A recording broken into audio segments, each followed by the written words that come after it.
Hello, happy homeowners. Anna here with Heartwood Art. Today, we're going to have a look at this Gilmour Super Duty 75-foot hose. I'm going to unwrap it for you, and then we're going to hook it up and give it a review. On one side, the center of the hose wrapping is hollow, so carefully start cutting on that side in the middle.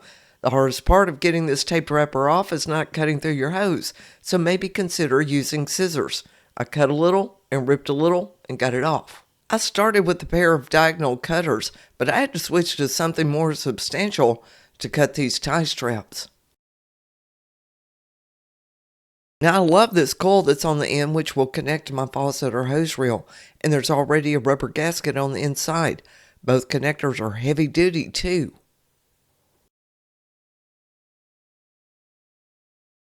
Now, being a Super Duty hose that has 600 psi burst pressure, I thought this hose was going to be stiff and hard to wind up on my new Vevor hose reel cart, but it wasn't. And you can see my review on this cart too.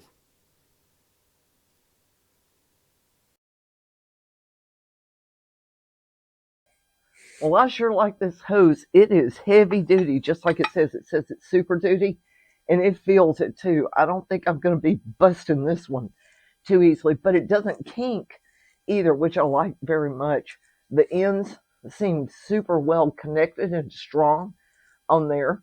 And I like on the other end that I showed you where it has the wire on it, because that's inside this hose reel cart. And we don't want that to kink up, so I was really impressed with that. I didn't have any kinks much when I was rolling it up, except for where I hadn't straightened out the hose in the first place. Then when I put water through it, rolled it up again, no kinks whatsoever. So it's definitely a Super Duty hose.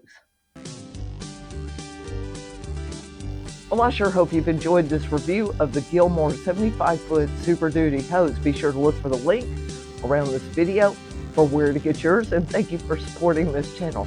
Like and subscribe for more helpful tips like this, and I'll see you around the house.